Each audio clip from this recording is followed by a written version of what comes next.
My wife and I have a great relationship. Last night, however, I learned from my wife that she has been on a sex strike for most of the last month due to some comments I made on our last date night. As background, I arrange a nice date night each month for just the two of us. I plan a dinner somewhere nice, arrange a babysitter, feed our 3 kids dinner, and otherwise handle all of the logistics so that all she has to do is show up. Typically, we will grab drinks somewhere after dinner, often meeting up with friends.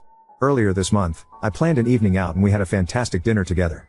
After dinner, we met up with a couple we are friends with. However, the wife was tired and wanted to go to bed, so only her husband ended up joining us. Around 11:45 we had to leave to relieve our babysitter. My wife was having fun and didn't want the evening to end, so she invited our friend over for another drink. I told her I was fine with that, but that I was hoping to be in bed by 1 a.m. As background, I do the morning shift with our 3 kids every day and they get up early. My wife promised that we'd be in bed by then. Our friend comes over, we open a bottle of wine, put on some music, and we're all having a good time. 1 o'clock comes around and he gets up to go, but my wife tells us we can't leave, as she is vibing. I stick around for another 10 minutes or so and then decide to call it. My wife tells me she will be up in another 10 minutes. I get ready for bed, which takes about that long, and don't hear her coming, so I go to bed. Around 3 o'clock, I get woken up by her coming into our bedroom. She was drunk at this point and made a lot of noise. I'm now wide awake, and if that happens, it usually takes me a while to go back to sleep, in this case, around 5 o'clock, which was fun when the kids woke up at 6:30. Anyways, at this point, since I'm awake, I try to initiate sex with my wife, who declines and says that she is too tired. I don't pressure her, and she immediately falls asleep. However, I can't sleep now due to being woken up, and sit there and stew for a few hours, mostly frustrated at being woken up but also annoyed at how the evening went overall. My first mistake was sending her a text, while she is asleep, saying that her actions that evening were hurtful and that it felt like I planned this nice evening, only for her to end up spending the later part of it with someone else, and not like that. I am 100% confident they were just listening to music and chatting. The next morning, she came downstairs apologetic. However, I made the mistake of mentioning that her actions made me not really want to plan these extravagant date nights anymore, as she had broken her promise about going to bed at a reasonable hour and then ruined my sleep. Not the first time this has happened on a date night. Then, and this is where I may be the asshole, I added that this was at least the 4th date night in a row where the night had ended with us not having sex, and that in my mind, a good date night ends in sex. I also added that this one was particularly offensive because it felt like she abandoned me at the end of the night. These comments really upset her, and she said they made her feel like I only appreciate her for sex. She added that date nights should be about having fun and enjoying her company, and that I should assume we won't have sex on date nights. Honestly, I have some sympathy for her perspective about enjoying each other's company being the most important part of a date night, but I also don't think it is unreasonable to feel a little let down after planning a romantic evening, especially since it had become a pattern, and particularly where she effectively chose to do something else rather than have sex with me. So Reddit, what do we think? Ida? Update 1. Welp, I posted about a month ago about how I was upset my wife invited our friends back over to our house at the end of a date night, and she and the husband ended up hanging out until 3 a.m. after I went to bed at 1 o'clock. A lot of people suggested they were having an affair, and that I was blind to not see it. I swore and swore there was no way, I trust both of them, etc. Turns out, Reddit was right. I was unpacking the car and my wife had left her phone in there, and when I picked it up a text from our friend flashed across saying how he wanted to kiss her and asking her to tell me she needed a night out and should go out to the bar with him. I know it's an invasion of privacy, but we know one another's passcodes, so I opened her phone and checked their text chain. She had been deleting his messages but they were still in the deleted messages folder, and it wasn't great. They've been going on dates during the day when I'm at work, and he has said very suggestive things to her. I confronted my wife about it and she claimed it was purely an emotional affair, that she knew he loved her, and enjoyed the attention, and that she had been dealing with severe depression, which is true, and it was nice to have someone to talk to who wasn't me. That she still loved me, it was just very flattering to have the attention. I don't know whether that is all true or not, but I honestly do think she is telling the truth. She pretty much argued it wasn't that big of a deal because they didn't do anything physical outside of him kissing her once, and in her defense the suggestive texts all came from him. So I don't know where we will end up, just reality shattering because I would have never thought either would betray me like this. First, look up trickle truthing. You have not yet been given the full story. She's also going to continue to cheat on you. A cheater that regrets their actions wouldn't try to minimize them. Second, tell his wife. She needs to know that her partner is betraying her too. Road, go get a consultation with a divorce lawyer or two. Consultation doesn't mean filing. It means learning what the process is like and what the potential outcomes are. Update 2. I had a true heart-to-heart with my wife 2 days after I learned of the emotional affair, and we are surprisingly in a really good place now. She apologized profusely, and her description and timeline of events is not as bad as I had feared. It is also consistent with what my former friend, we'll call him R, told me when I interrogated him, and I asked him first, before my wife would have really had a chance to collaborate on a story in the event she wanted to do so. It is also consistent with what my wife's sister has told me. She views me like a brother and is a true ally. As backstory, R and his wife have been going through marital issues for quite some time. We were aware of this. About 6 months ago, things really went into a tailspin, and he started talking to my wife almost as a therapist. I know this sounds weird, but my wife is really good at listening to people's troubles and providing insight. She does this for a bunch of friends, admittedly essentially all women. It started out like once a week or so, and gradually increased from there. By a couple of months ago, they were talking regularly, i.e. several times a week, but still only covering totally PC topics. My wife's sister actually confronted my wife and warned her that she thought R had fallen for her and that she needed to be careful. My wife was convinced that they were just good friends. The night of the infamous date night was actually still in this period. My wife admitted that the optics looked bad, but she really was just having a good time, and was frankly pretty drunk and not thinking clearly. She did say though that after that night she realized that he might have feelings for her, and that in retrospect it was pretty obvious. She felt bad about the date night fiasco, and has been much better in the tea regard, and she also reduced her alcohol consumption. About 6 weeks ago, we went on a ski trip with 5 other families, including R and his wife. It was a horrible trip for him, and he and his wife fought a lot. One of the nights, he got pretty drunk and asked my wife to meet him at the bar at our hotel, since he needed to talk. While there, he told her that he loved her and wished that he had married her rather than his wife. My wife just told him I'm sorry. I had been putting the kids to bed when this went down and came down and inadvertently interrupted them right after they said this. I do remember some weird vibes in retrospect. My wife admitted she should have told me right then and there, but that she didn't want to blow up the trip for the whole friend group, as if she told me she was worried that I might make a scene. He then didn't say anything problematic for another week or two, and she chalked it up to him just being really drunk and really sad, and hoped things could just go back to normal. Unfortunately, R's marriage took a turn for the worse about a month ago, and it seems pretty clear that they are getting divorced. My wife, who suffers from severe depression, also went into a depressive period around this time, in large part due to some familial issues. This was timed very poorly, as I recently launched a new division at my company and have been working 60-hour week for the last 3 months or so. Both R and my wife felt isolated and lonely, and I started calling my wife virtually every day. They also started grabbing lunch once or twice a week. I guess he would meet her for lunch on his lunch break. The vast majority of their interaction was them talking about life, but he started saying inappropriate things in person like "you're the most beautiful woman I know" or "you're gorgeous."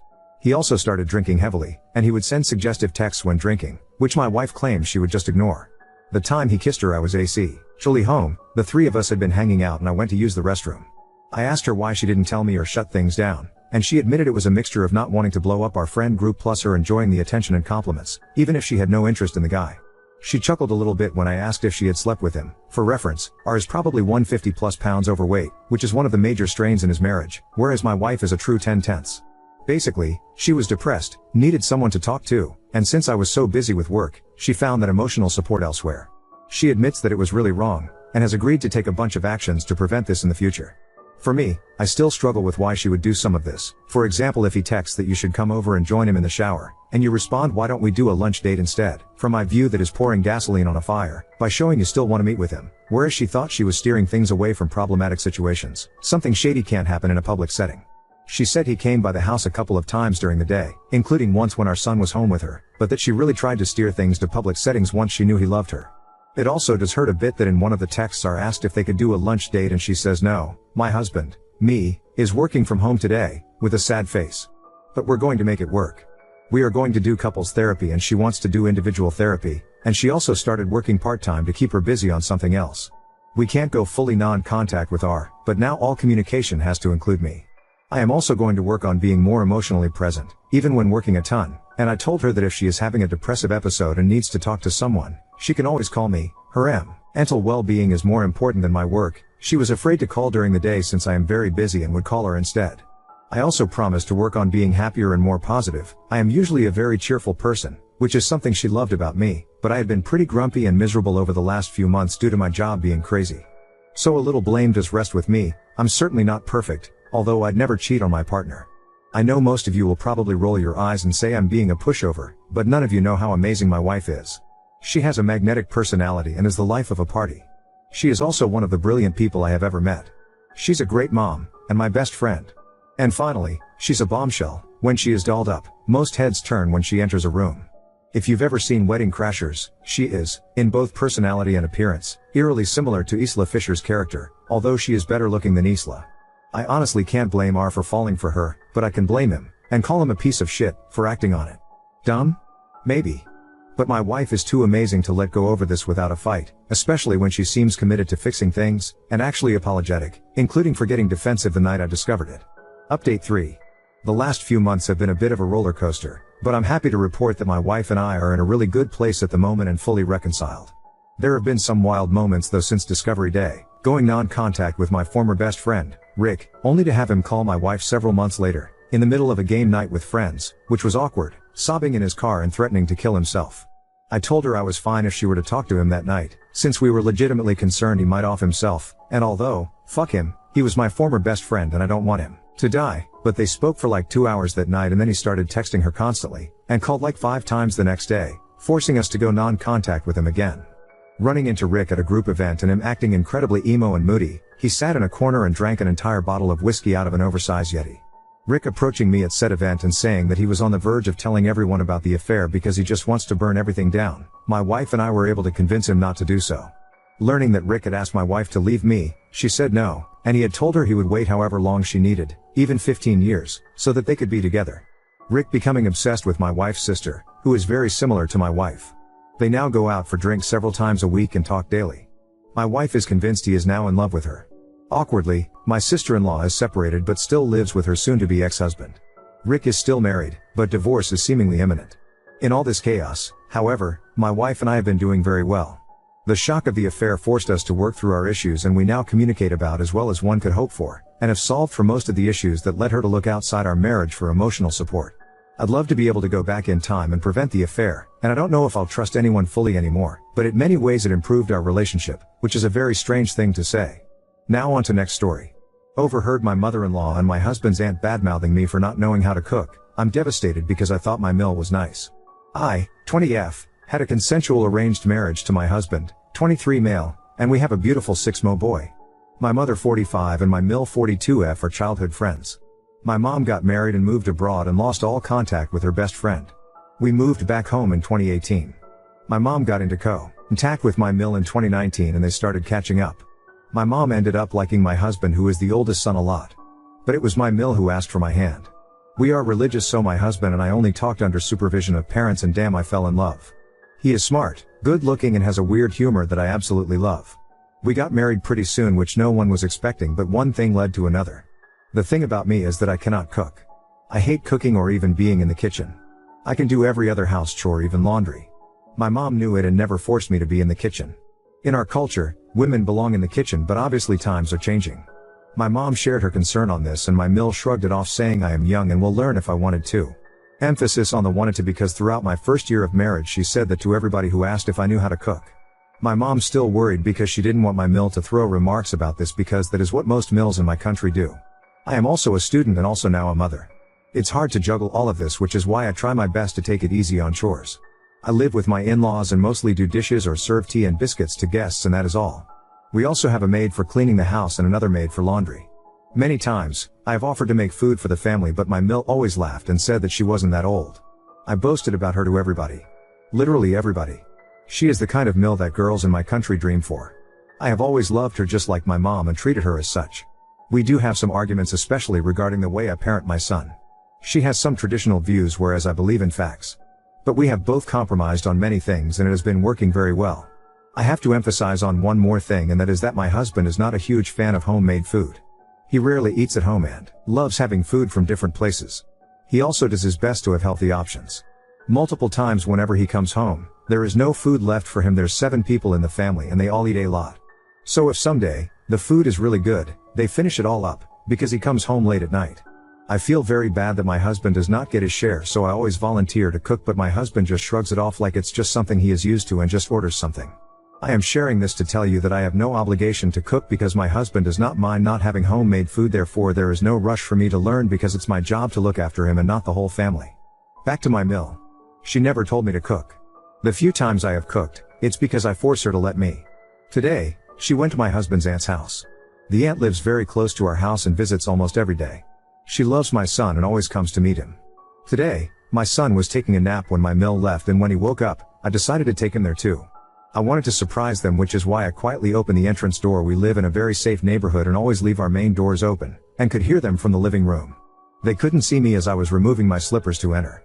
Just before I could come into their view, I heard the aunt say, when my Bill's fiancée gets married and moves into the family, the fiancée is the aunt's niece, she will handle the family well. My Mill answered, yeah, my name, doesn't know how to do anything. Cannot even cook. To which that aunt replied, yes, my name, has no idea how to do anything. I literally wanted to turn around and leave. I was completely numb and my body just moved forward and they all saw me. The aunt just jumped into excitement and ran to grab my son, whereas my Mill had a very awkward / dumbfounded kinda expression. I wanted to cry. This was exactly what my mother used to fear, and I always said that my Mill would never say such things. I am so devastated to think that she was talking about this behind my back. She did not meet my eyes when I was there and I wanted to cry so bad. I am trying my best. She knows I am young and cannot do so many things at once. She always told me to take my time and is saying such awful things about me behind my back. I keep thinking why she even asked for my hand when she knew all these things. I know it's not a big deal, but it's just all I can think about. RN.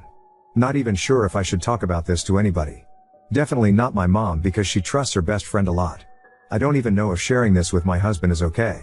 Update 1. I am so devastated. And so disappointed. Maybe I am overreacting, but I just want to leave and go to my mom.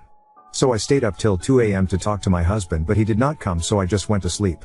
As soon as he woke up, I sat him down and burst into tears. I told him everything I felt and why I felt that way. He stayed quiet. I told him that I want to learn how to cook, but not instantly because it's not the easiest thing, especially with a 6 that practically doesn't let me leave him with anybody else. My husband quietly listened. He even said he did not mind whether I cooked or not. He said he will never force me to learn, definitely not until baby gets older. This made me think he was understanding me. When I shared how his mother and aunt were talking about me, he simply said, I don't see what they said wrong. I continued to explain how she could have talked directly to me, but instead said I don't know how to do anything behind my back. I tried to make him understand that she always told me I could take my time, yet she expects me to learn it quickly. He just laughed and said I was overreacting and that all women gossip. I was baffled. Tears in my eyes, I left the room. It's not that big of a deal. But it's a shame that my husband did not understand how stupid I felt after hearing that. I got busy doing chores for my son. My husband has no office today, so he was just chilling. I was washing the dishes when my Mill came and told me to come in my room because she wanted to talk. I got nervous because I am not a confrontational person. We sat down and she just kept going on and on about how she wants what is best for me. She kept giving reasons why she said what she said. She kept cutting me off, and all I was trying to say was that she should have shared her thoughts with me and not someone else. She just wouldn't listen to me. In the end, she complained how I shouldn't have told my husband about this. She said I'm trying to cause problems between them. I was speechless. I said that if she could talk about me to someone else, then I could also talk about her to my husband. She started getting angry at this point and said that I was being rude and maybe this is my true face. She said she did not expect me to be such a typical dill who causes issues between her husband and his mother. She said I cannot believe what I brought into my house. And before I could answer, she left. I cried and cried. When my husband came into the room, he had a worried expression and asked me what happened. I just told him I want to go home. Currently packing my and baby stuff so I can go to my mom's. I have never felt this hurt by someone's behavior. My husband is trying to calm me down, but I just want to leave. I do not know what is going to happen now, but I know for sure I cannot live with this woman anymore. Oop, yes he is. And that is what hurts me way more than what his mother said. I am at my mom's place now and I'm going to take a long rest and then decide what needs to be done. Oop, exactly. I am so hurt and I told my mom everything. She is also very upset and is going to talk to my Mill. I feel so lost. Update 2. Okay, wow, I was not expecting my story to be featured on a podcast. Just woke up and saw some new comments and people were asking for a new update, so here it is. I am still at my mom's place. It's been officially 2 whole weeks that I have been staying here. And while that may sound that things are not going okay, I'm glad to say things are so much better than I could have imagined. I came at my mom's and told her everything. She was furious and wanted to call my Mill, but I got weirdly scared-eyed and told her to wait. I am so bad at confrontations and get very nervous. After 2 days of crying and crying, my mom had had enough and she talked to my Mill. Mill was very weird and kept trying to change subject, constantly saying that whatever happened is in the past now. I was so heartbroken. My mom was angry and told her that I would not be going back to that house ever again, and that finally broke my Mill, and she started apologizing for what happened.